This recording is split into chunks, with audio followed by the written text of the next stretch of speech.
Let us move away from this idea of national parties. This is an idea that is over in India.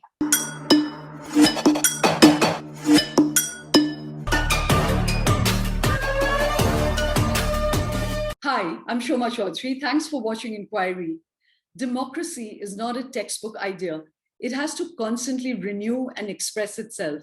So as our public life gets more polarized and bitter, we have to constantly ask ourselves, how is India doing on the democracy index? How is it expressing itself? Coming out of a decisive electoral battle, I have Mahua Moitra on the show today, one of India's most fierce, gifted, and eloquent parliamentarians, to assess the BJP, her own party, and the ways in which two very strong leaders, Prime Minister Modi and Mamata Banerjee, are reshaping Indian democracy. Thank you very much for joining me on the show, Mahua. Thank you. So Mahua, today I want to kind of divide our conversation into two parts. You're one of our most gifted parliamentarians and there's a lot going on in the country. So I want to look at the immediacy of the news, but also at some of the very troubling underlying principles that are going on, So let's start with the news today, which is that yesterday the Delhi High Court has come down very strongly on the misuse of UAPA and sedition laws. And, they've just given bail to these students who've been in jail for more than a year for participating in the CAA protests. And they've specifically spoken about the misuse, called it verbiage, hyperbolic verbiage. You were first came into public eye for the speech where you spoke about the growing authoritarianism in the country. So what do you think about the court ruling and where we are at now? Obviously, we are very happy about the judgment. We welcomed it. And I think the nature of the government is there for everyone to see. What I flagged almost 2 years ago has been proven and has manifested itself in everything in life today, whether it was the denial of the habeas corpus petitions, whether it was 370, whether it was students and journalists and everyone being picked up. And the fact that they are using these draconian laws like the UAPA, like the National Security Act, to come in and pick up people and claim that they're terrorists. And I'm very glad that it's almost as if the judiciary before yesterday, or I think even before 2 or 3 months ago, was not willing to take the government head on. Yesterday, for the first time, we had the Delhi High Court come out, and the High Courts have been better than the Supreme Court at this. The Supreme Court has often been pussyfooting around this, but the High Courts have come out and they've really shown spine here. So we really welcome it. Yesterday, what was very important is that they said two things. The first thing that the High Court said was that the right of dissent cannot be confused with terrorist activity. And the government, in its urgency to try and stifle dissent, seems to have forgotten what is real urgency. The second most important thing that they have said is that the crimes which can be charged under the Indian Penal Code, under existing sections of the IPC, can only be charged under the IPC and cannot be charged under a draconian law like the UAPA, where the standard of proof or the burden of proof has to be a lot higher. So this means if you are doing normal things like organizing a protest or in a WhatsApp group that says, let's meet at 6 o'clock and raise slogans, or organizing a chakka jam, these are all under freedom of assembly, and there may be sections within the Indian Penal Code that attack this or have legal provisions. So you cannot go and book people under UAPA. So I think this is what is very, very important, and this particular judgment will be used going forward for cases like Elgar Parishad and for cases like others which are on trial now. So, like you said, Mahua, it's really important that that the court has reinforced the right to dissent and protest. Yeah. But the underlying issue here is that for a long time now, one has been worried about partisan courts or about a compliant court and a compliant judiciary. And I want your views on the matter that now different governments or different warring factions, the polarized sections that we live in society today, say that when any judgment comes which suits your bent of mind, then you applaud the courts. If they come up with a judgment that doesn't suit your bent of mind, then they are compliant and they're partisan. So, but there are clear principles at stake. How do you distinguish between this applause and rejection? Look, obviously, we stand for certain principles. The Indian Constitution stands for certain principles. Indian democracy and us as Indian citizens believe in certain principles. The right to freedom of speech, the right to dissent, the right to lead a normal life without fear. All of these things are enshrined in the Constitution and are guaranteed to us. So if there is a bench of the High Court that upholds it, It is not that we're upholding the particular bench yesterday or that I'm applauding the judges personally. If an order of the Delhi High Court is what we think in line with the principles enshrined in the Constitution, then of course we applaud it. And if the very same High Court goes out, it's not that the High Court is a static body and it can only go in one direction. You must understand that courts are made up of different benches, and they're made up of different judges, and the combination of whether it's a two-judge bench or a three-judge bench, all of that. I mean, this particular Supreme Court under Chief Justice Bobde did not hear habeas corpus petitions in Kashmir. Whereas they did not do anything about the migrants. The Chief Justice has changed under the same Supreme Court. You have Justice Chandrachud come and take suo motu cognizance of the pandemic and said, get your act together. So does that mean that the Supreme Court is a static body? No, there are various judges of the Supreme Court, there are various benches of the Supreme Court.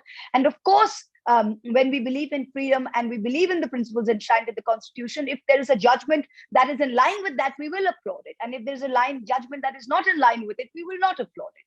It's as simple as that. It's the principle. It is not a personal judge or a static body, which is the court.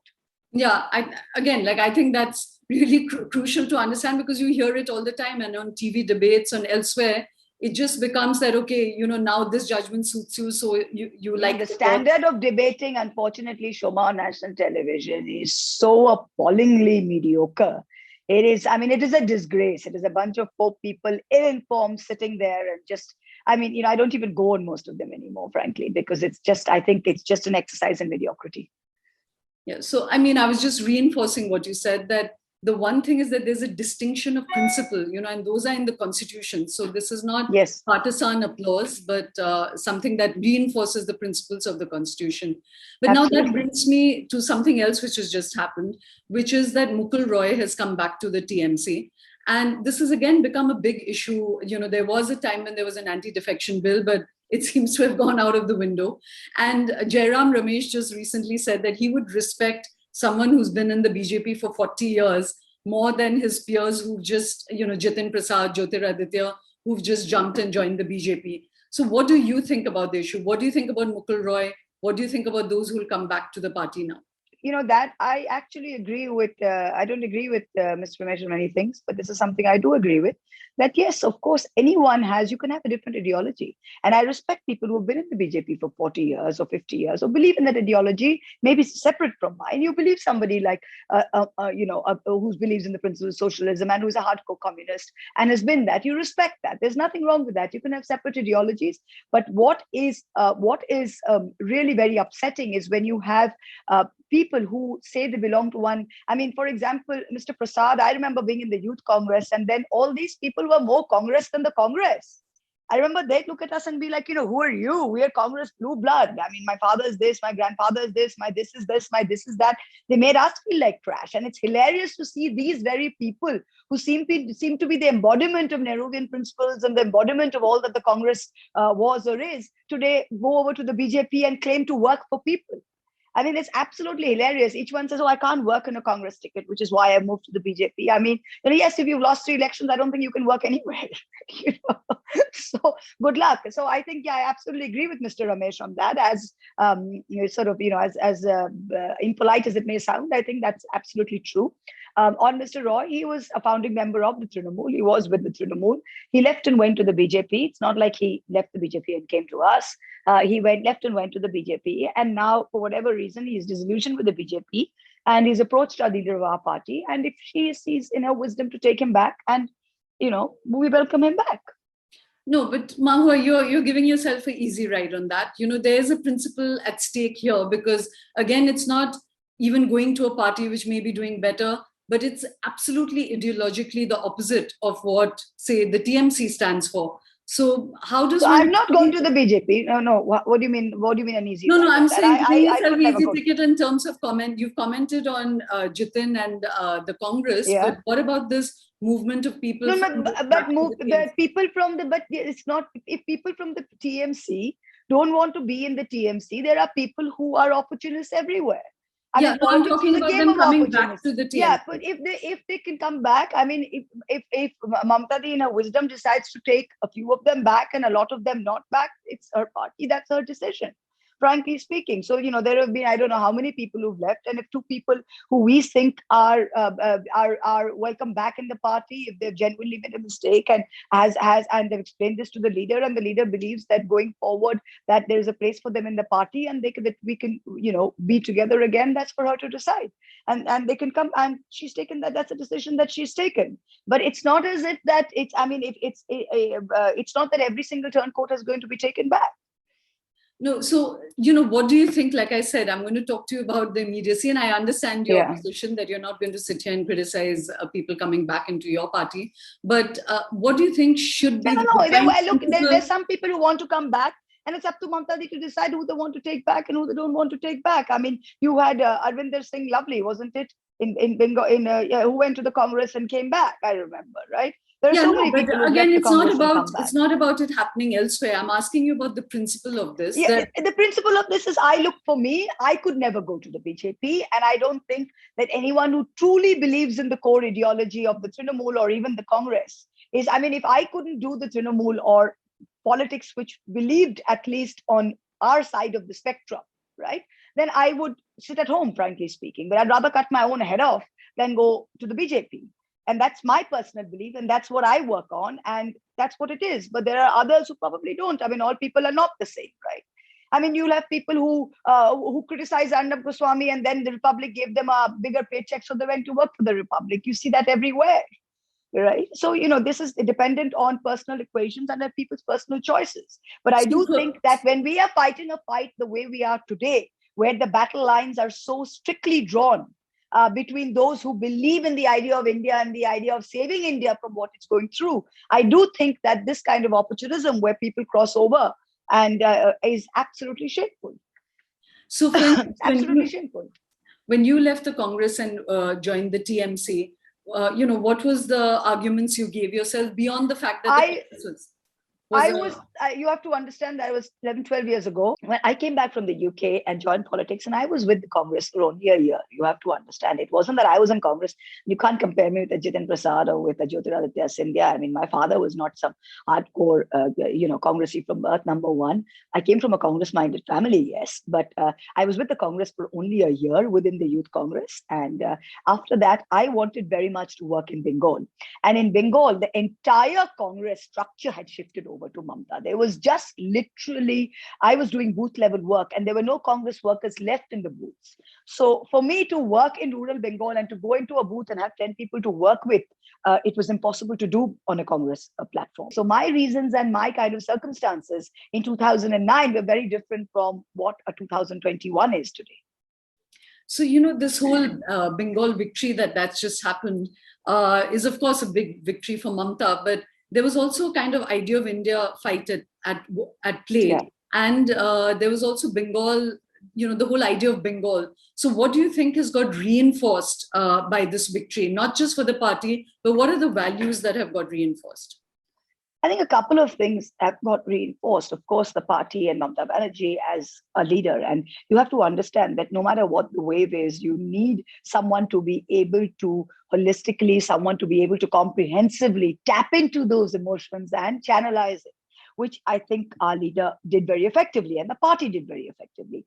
But that aside, I think this is something that the Bengali, the soul of the Bengal, this makes Bengal stand aside from the rest of India. This is what the soul of Bengal was. I mean, you had hardcore leftist, Marxist people who had been Congress voters for 50, 60 years wake up and say, we may not like Mamata Banerjee. Everyone who voted for us were not TMC supporters. But they said, what are we looking in Bengali? They say, Khal kete kumir anbo na. We're not going to, cut a ditch and let the alligator come in. So this is what they said. They said, who was the greater evil in this case? And it was very important that we were fighting for India. And this was the last bastion. And if this broke, I think every Bengali realized that the floodgates would be open and that would be the end of it. So I think people put aside whatever they might have had, even people who were not TMC supporters were like, we may not like Mamata, but we like BJP's ideology even less. And this is, at least we need to keep the BJP out. And I think this is what is the need of the hour today. Every single, in UP today, you may not like Akhilesh, you may not like the SP. But if that is the fight, if it's SP versus the BJP, then people who vote the BJP, vote the BJP. People who don't vote the BJP should not waste their vote on any other party except for the party which is most likely to take on the BJP. So I said that's what it showed. The other thing it showed was that the BJP put threw everything at us. It threw money, it threw resources, it threw the media, it threw everything. The election commission, the central forces, everything. We fought this with our back to the wall. And I'm very glad that we fought this with all the ammo at us, because that's when we came out as real victors. So I think the victory was so much sweeter and so much more complete. And the glee on every normal Bengali's face that, listen, you know what? We've said the only wave in Bengal is the one waving Modi goodbye. And I think that was the sweetest feeling ever. And I really thank the Bengali for that. So Mahua, we were all trapped into, or let me rephrase that, anyone opposed to the BJP is trapped into defining their position as anti-BJP. But for long, and I think this is a big failure of the Congress, that one is not able to articulate what one stands for. So today, while you're saying that, yes, this was a battle against keeping the BJP at bay, what is it that you feel is the values that you stood for? What has got reinforced? What does Bengal mean? In this case, I think I'll disagree with you, Shoma. I think the BJP, simply because it is such a perverse force, it is frankly enough to say you're anti-BJP to just realize, when you say I'm not evil, it automatically means you're with good. So I think in today's day, because the BJP stands for everything which is against the idea of India, it is actually enough to say you're anti-BJP. And it is enough to say that we are for example, the BJP is anti-Muslim, they're anti-secular, they're anti-women, they're anti-constitutional, they're anti-everything. So when you say I'm anti-BJP, you're automatically thrown in the bucket of being pro all of those things, right? I don't think we are fighting on development, and I don't think we're fighting on issues like that anymore. This is a much greater ideological fight for India. It's not about industrial production. It's not about agricultural production. It's about moral authority. So I think now the question is, it's not about, I don't buy that theory. And I think that's a fallacy that the media is helping to propagate also. If not Modi, who? You don't say, if not cancer, who? You don't ask that question, right? If not Modi, anybody, but not Modi. So I think that's the question. If not BJP, who will figure it out, but not the BJP? So it isn't that. When people say, oh, we need a prime ministerial face, I said, no, we don't need a prime ministerial face. We need to defeat the BJP in every state, and then we figure it out. Because remember what Gandhi said. The question I'm asking is that, we may have many viewers who don't buy this point of view. What would you be saying to convince those who are not already on your side? For instance, what should they believe in if, for instance, they're fence sitters? What should they believe in that would make them want to leave the... I have only something to say, that if after 7 years of the BJP, there's still people who, I don't think it's my job to convince anyone. Let them sit for one more thing. Let them watch this government mess up the economy. Watch this government mess up infrastructure. Let them watch this government, this government's watch their loved ones die for lack of oxygen, to see dead bodies flow down the Ganga, to be ashamed on an international stage for messing up the worst pandemic. And if they still want to sit on the fence, good for them. It is not my job to convince these people.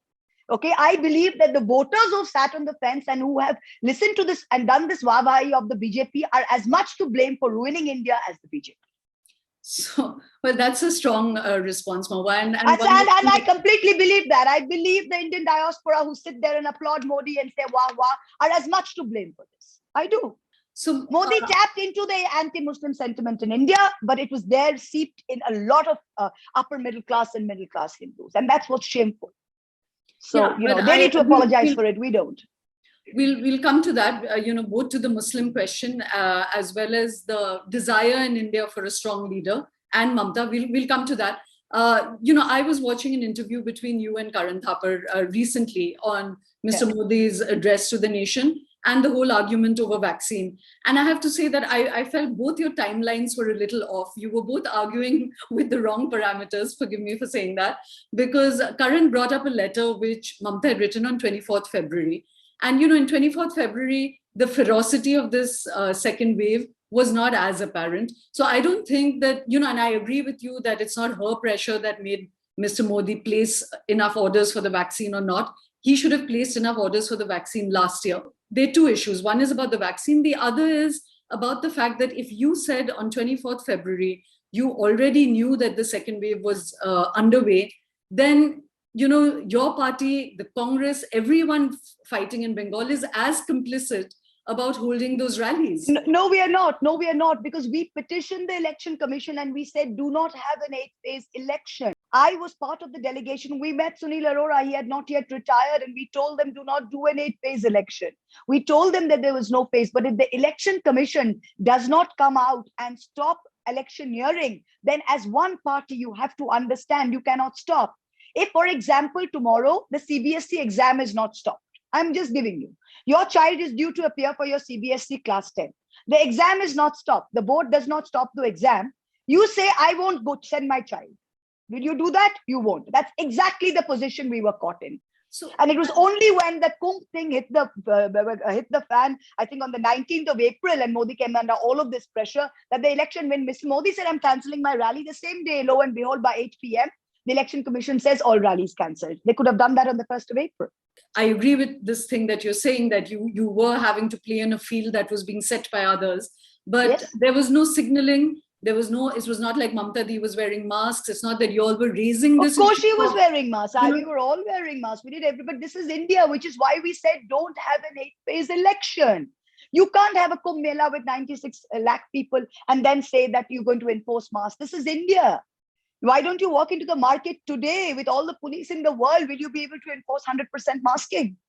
So, you were just talking about this needing of a strong personality and a strong leader. Now, those who critique Mamata say that, of course, at this moment, you need a very strong opposition. Whether people like her or not, people are very relieved that there is any democracy needs an opposition. With the complete collapse of the Congress, it's only the states that are holding the idea of democracy up. But those who critique her say that she has similar streaks of, authoritarianism, that within the party, it's her writ. It's not consultative. It's not in the old ways of democratic parties where, the big founding leaders of our country disagreed. There was healthy argument. There were parliamentary debates. There were party debates. One doesn't see that. There's a constant sense of my leader in this party as well. Okay, so who are these people? I'm in the party, right? Who are these people who speak about our party? If you look at my profile and you look at Mamata Banerjee's profile, Mamata Banerjee is a strong grassroots leader who's fought her way from the ground. I came into politics 10 or 11 years ago, Western educated, nothing to do with grassroots. I am an elected member of Mamata Banerjee's party today, right? And I have certainly survived and flourished in a way that I could have not done in any party anywhere.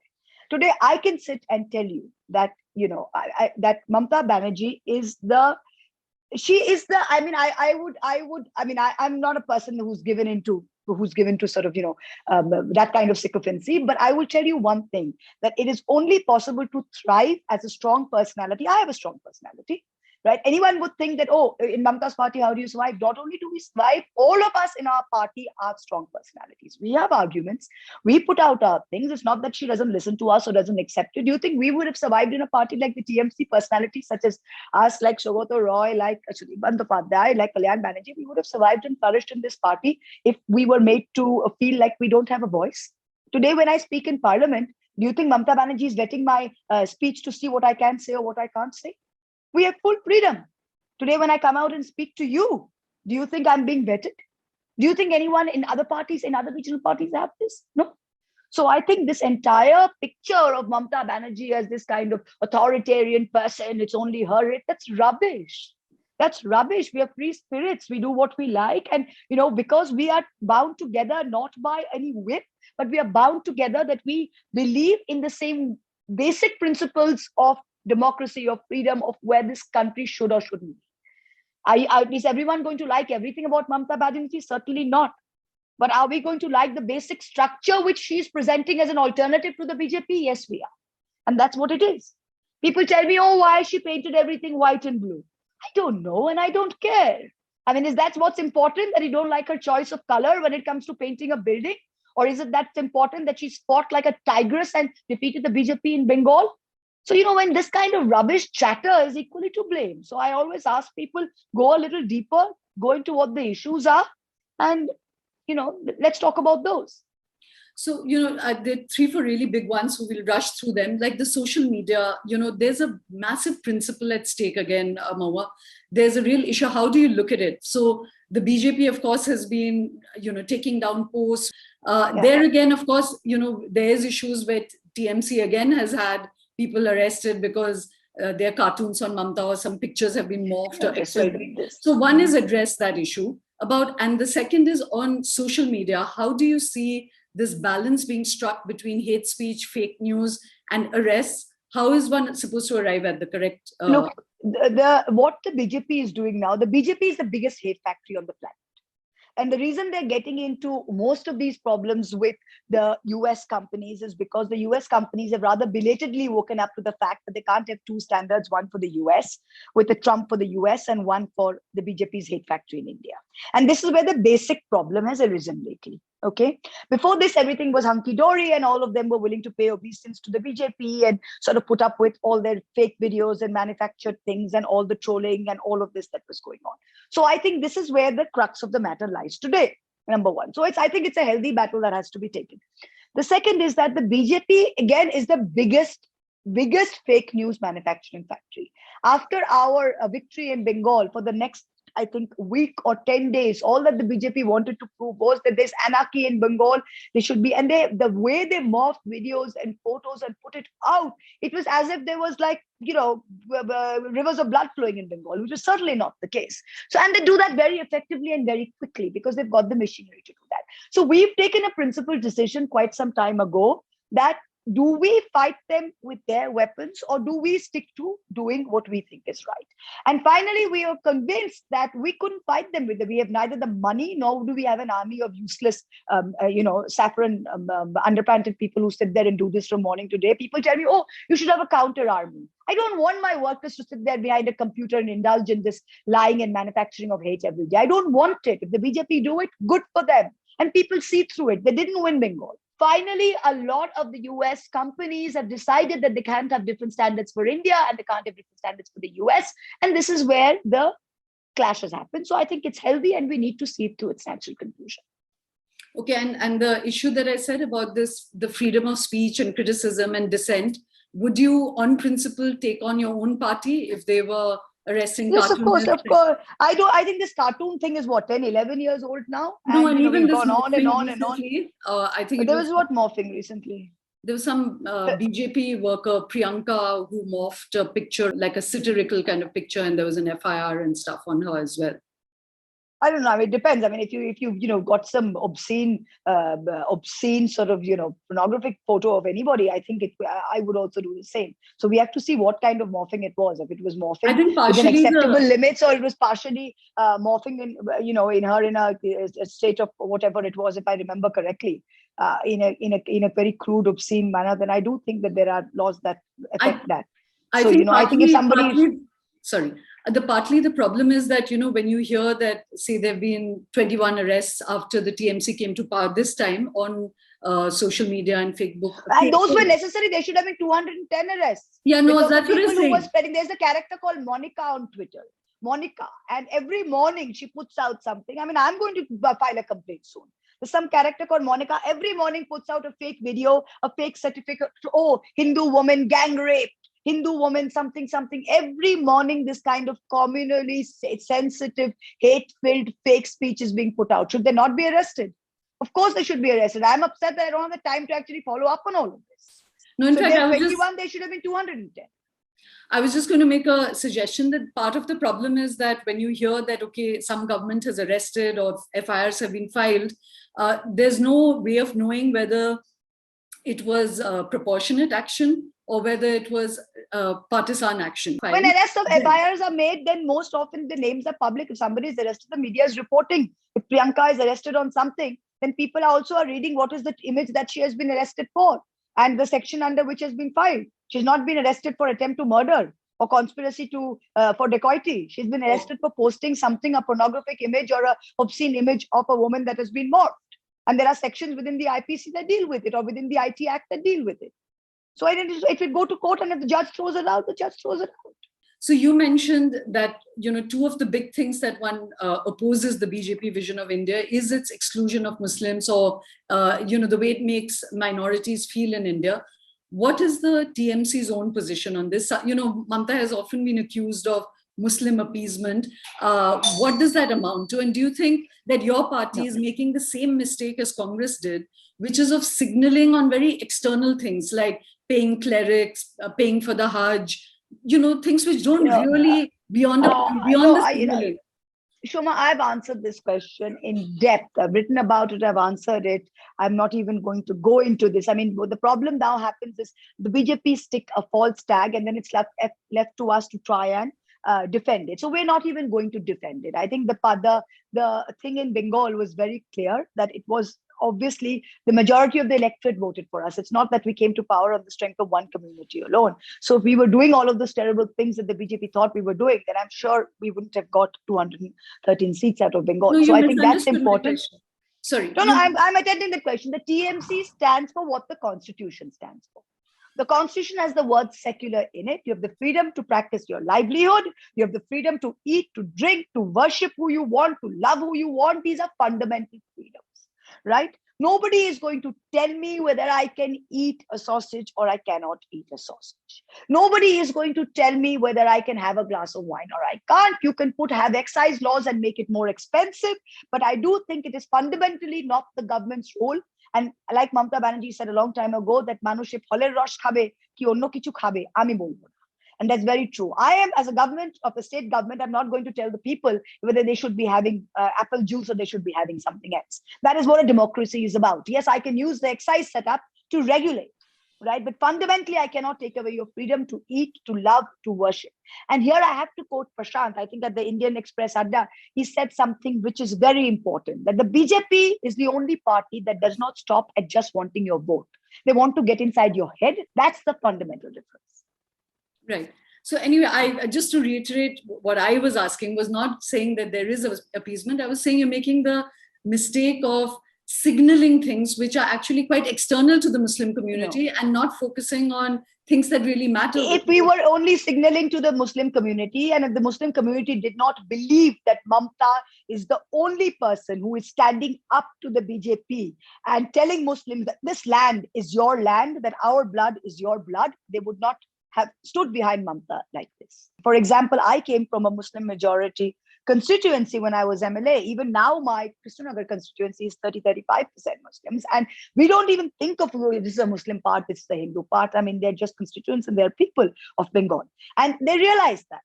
They realize that, and they know that, Didi is fighting for us in parliament and Mamata Didi is fighting against Modi. And that's what Muslims see.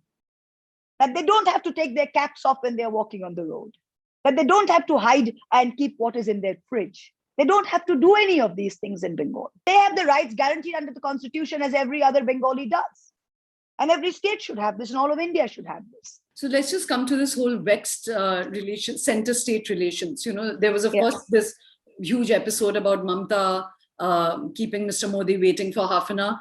Again, the center has made it very clear that they are going after the state on many issues. Of course, even about, but you tweeted saying, so what? People have been waiting for 7 years for 15 lakhs to enter their banks, and they're waiting at the ATMs. And you made kind of sarcastic light of it.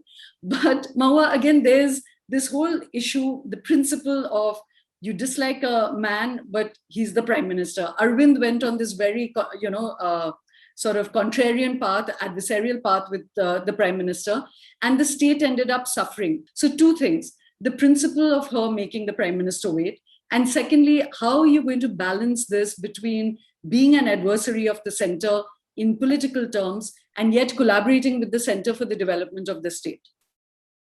That's what federalism is about. To set the record straight, she didn't make him wait. She arrived there, he was going on in a meeting, she actually ended up waiting for him. And she put that out very clearly. For me, that comment was sarcastic because everyone was going on, you made the prime minister wait. She didn't make the prime minister wait. She put that out herself. That was the whole point of the tweet. But nobody in India gets sarcasm, and they probably couldn't get my tweet. So that was it. Everyone's shouting about, you made him half an hour wait, and he's made us wait for everything. So what's the big deal? But the point was, she didn't make him wait. A. The second thing is, according to the principles of cooperative federalism in this country, that it is extremely possible. Why was federalism thought up?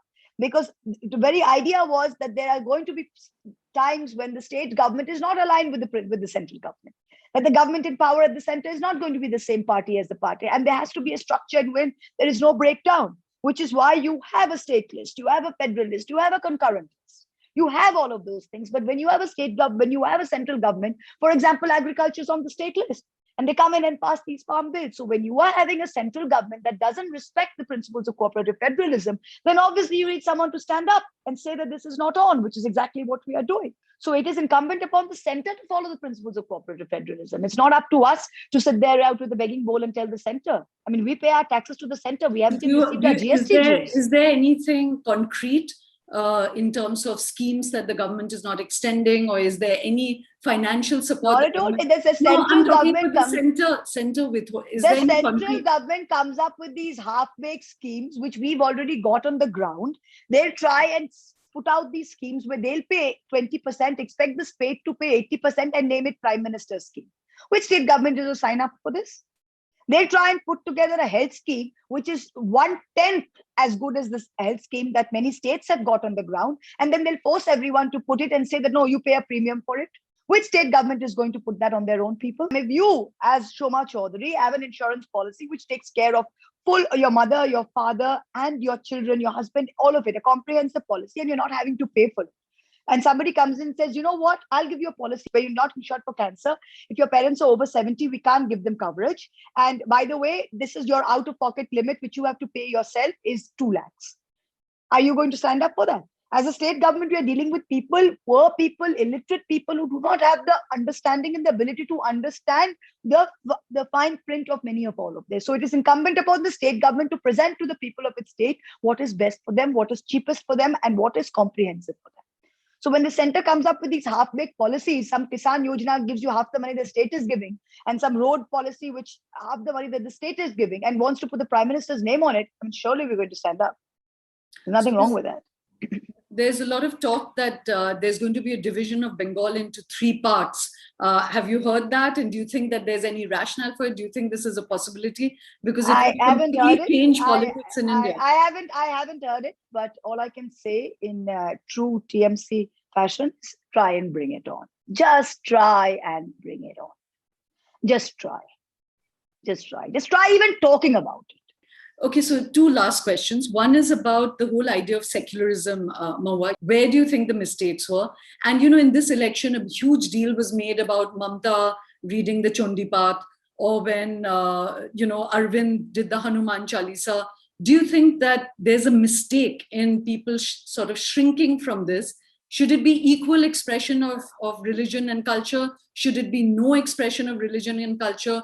How do you read? And what is secularism 2021? To me, secularism is the very essence of being Indian.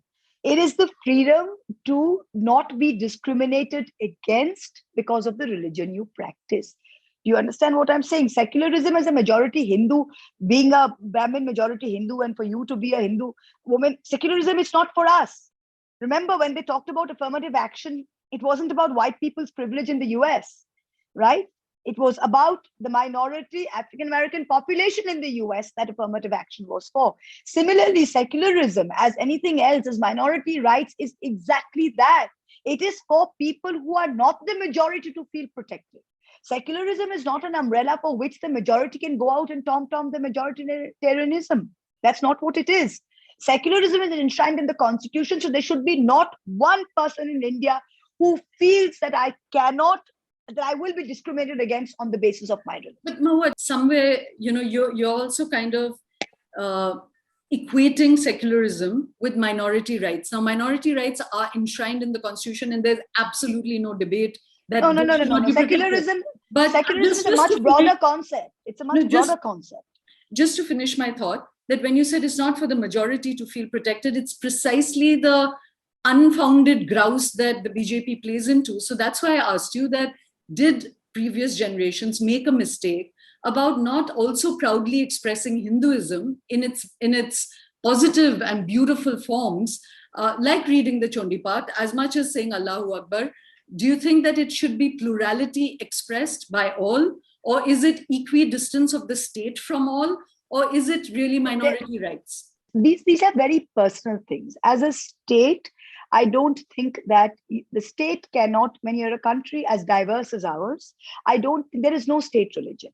So because there is no state religion, as a state, you cannot propagate any one religion, or official functions cannot be under the umbrella of any religion. I mean, I fundamentally have an issue with a Bhumi Puja of a new office. I have a fundamental issue. I wouldn't do it. I do not think it is the government's job to do a Bhumi Puja. As a private person, if I go into a house and I want to have a Bhumi Puja, that's my business. I have a Griha Pravesh, that's my business. But in a secular country, I don't think I should be having it. If you're going to take the argument that a Bhumi Puja is a cultural thing, as we say that Durga Puja is a cultural thing, then that is acceptable. If you say it's a cultural thing, but then you can't say that we are going to exclude extremate and white from it. So decide what you want to do. Decide what is within a cultural umbrella and what is within a religious umbrella.